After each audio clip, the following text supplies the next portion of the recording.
बिस्मिल्लाहिर्रहमानिर्रहीम। कैसे हैं आप सब लोग।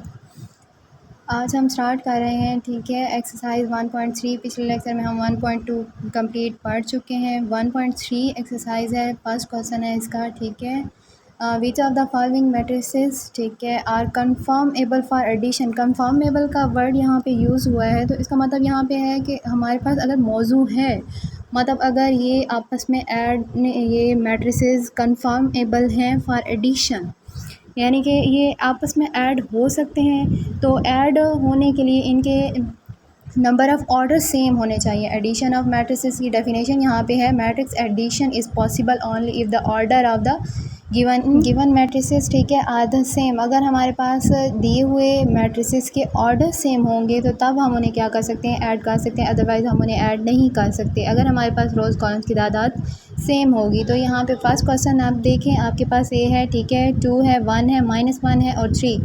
तो इसका ऑर्डर आप देखें 2/2 हमारे पास आएगा। उसके बाद बी है, बी का हमारे पास ऑर्डर आपके पास आ जाएगा 2/1। फिर सी आपके पास है 3/2।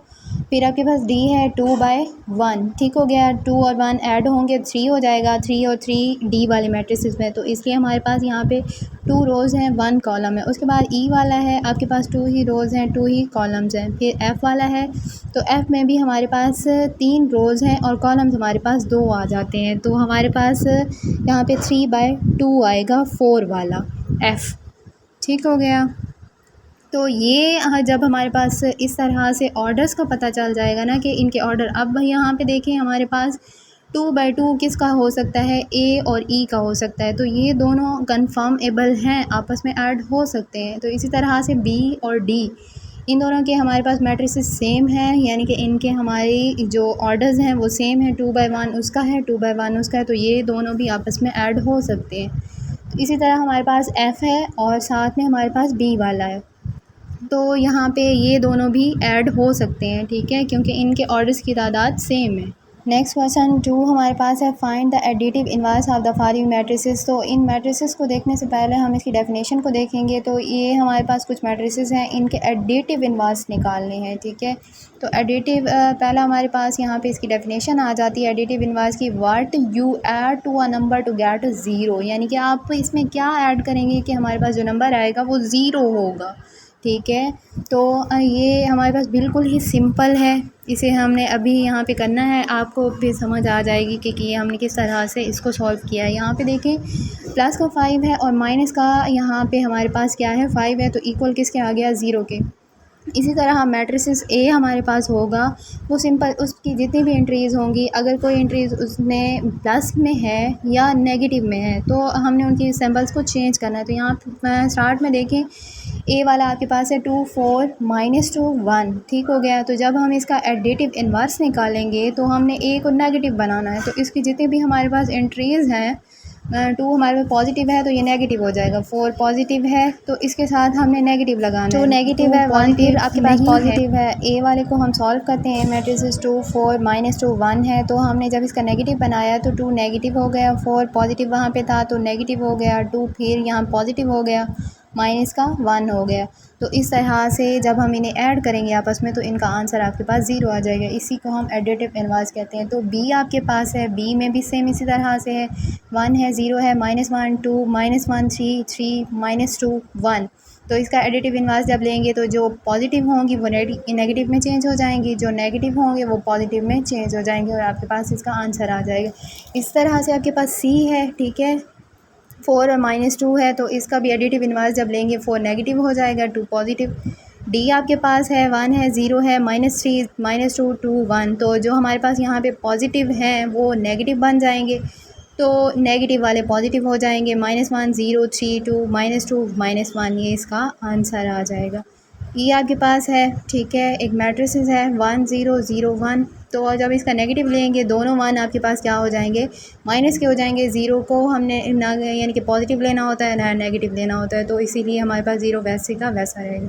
एफ़ आपके पास है, √3 है, 1 है, -1 है, √2 है, तो जब हमने इनका एडिटिव इन्वर्स लेना है, नेगेटिव बनाएंगे, √3 माइनस का हो जाएगा, 1 आपके पास माइनस का हो जाएगा, 1 एक आपके पास माइनस का था वो प्लस का हो जाएगा, √2 फिर आपके पास पॉजिटिव हो जाएगा। क्वेश्चन नंबर 3 आपके पास है, इफ़ यानी कि आपने क्या करना है, इनकी वैल्यूज़ को पुट करना है। तो इक्वेशन आपके पास यहाँ पे देन फाइंड, यानी कि ए मैट्रिसेस है, तो आपने क्या करना है, क्वेश्चन नंबर 1 में आके ए वाली जगह पे उसकी वैल्यू को पुट करना है। तो दोनों को सिंपल आपने ऐड करवाना है, ठीक है।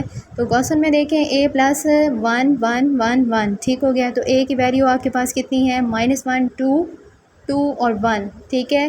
तो क्रॉसपॉन्डिंग्स जो हमारे पास होंगे एंट्रीज़, उनको आपने ऐड करवाना है। क्रॉसपॉन्डिंग्स मीन्स कि आपके पास यहाँ पे एंट्री फर्स्ट में जो है अगले मैट्रिक्स में फर्स्ट वाली के साथ ही उसको ऐड करवाएंगे। तो माइनस का 1 है, +1 तो 0 आंसर आ जाएगा। 2 + 1 3, 2 + 1 3, फिर 1 + 1 फिर आपके पास 2, ये इसका आंसर आ जाएगा, ठीक है। इसी तरह हमारे पास क्वेश्चन नंबर 2 है। तो हमारे पास क्वेश्चन नंबर 2 में -2 है, 3 है, इसमें बी वाले मैट्रिक्स को ऐड करवाना है। तो यहाँ पे देखिए हमारे पास कॉलम ही एक था, तो बी का जो हमारे पास मैट्रिक्स है वो भी एक कॉलम है। तो दोनों को जब ऐड करवाएंगे, 1 को 1 प्लस माइनस हमारे पास माइनस होता है, ठीक है। तो 2 में से 1 को निकालेंगे तो हमारे पास माइनस का 1 आ जाएगा। माइनस का 1 है, प्लस का 3, ठीक है। 3 में से 1 निकालेंगे तो हमारे पास आंसर 2 आ जाएगा। फिर आपके पास c प्लस -2 1 और 3, ये हमारे पास सिंपल एक रो है, तो इसीलिए c की जो वैल्यू होगी वो भी आपके पास सिंपल एक रो होगी। 2 आपके पास माइनस का है, प्लस माइनस माइनस करेंगे 1, इसी तरह से रहेगा। माइनस के 2 से 1 निकालेंगे एक बड़ी वैल्यू के साथ, जब भी माइनस हो तो हमारे पास आंसर में जो सिंबल यूज़ होती है वो माइनस की ही यूज़ होती है। इस तरह से आपके पास डी क्वेश्चन है, d + 0 1 0 2 और फिर 0 1, ठीक हो गया। तो इसमें भी आपने डी की वैल्यू को पुट करना है, 1 है, 2 है, 3 है, 0 और -1 0 और फिर आपके पास 3। तो आपने सिंपल इनको ऐड करवाना है। उसके बाद हमारे पास 2 और a है, इनको हमने सिंपली मल्टीप्लाई करना होता है। a का मैट्रिक्स लिखेंगे यहाँ पे -1 2 2 और 1, 2 1 जार 2 हो जाएगा, 2 2 जार 4, 2 2 जार 4, 2 1 जार 2, ठीक है। तो यहाँ पे हमारे पास 1 के साथ माइनस आ, तो 2 1 जार 2 तो आएगा, लेकिन प्लस माइनस माइनस होता है। अब यहाँ पे बी वाला मैट्रिक्स है, 1 है, -1 है और -1 से इस मैट्रिक्स को मल्टीप्लाई करवाना है। माइनस का 1 है, प्लस का 1 है, 1 1 जार 1, ठीक हो गया। तो लेकिन हमारे पास जो सिंबल यूज़ होगा वो माइनस का ही होगा। फिर माइनस माइनस मल्टीप्लाई में हमेशा पॉजिटिव हो जाते हैं, 1 1 से मल्टीप्लाई होगा लेकिन आपके पास आंसर पॉजिटिव आएगा। हमारे पास क्वेश्चन नंबर 7 स्टार्ट हो जाता है, माइनस का 2 है और साथ में सी का मैट्रिक्स लिखेंगे और -2 अंदर मल्टीप्लाई करेंगे, 2 1 जार 2, साथ माइनस लगेगा, फिर माइनस माइनस प्लस हो जाएगा, 2 1 जार 2, फिर 2 2 जार 4, 4 के साथ भी आपके पास यहाँ पे माइनस यूज़ होगा, ठीक हो गया। फिर उसके बाद हमारे पास 8 क्वेश्चन है, 3D, डी का आपके पास जो मैट्रिक्स है वो 1 है, 2 है, 3 है, -1 है, 0 है और फिर 2 है। तो 3 को आपने अंदर इसके साथ पूरे मैट्रिक्स के मल्टीप्लाई करना है, 3 1 जार 3, 3 2 जार 6, 3 3 जार 9, 3 1 जार 3, ठीक हो गया। इसी तरह से आपने इसको मल्टीप्लाई करना है। फिर आपके पास क्वेश्चन 9 आ जाता है, 9 3C है, तो 3 1 जार 3, 3 1 जार 3, 3 2 जार 6। अब -1 के साथ था तो इसलिए हमारे पास यहाँ 3 भी माइनस का ही आएगा। तो यहाँ पे आपकी एक्सरसाइज ख़त्म होती है, ठीक है। फिर मिलेंगे।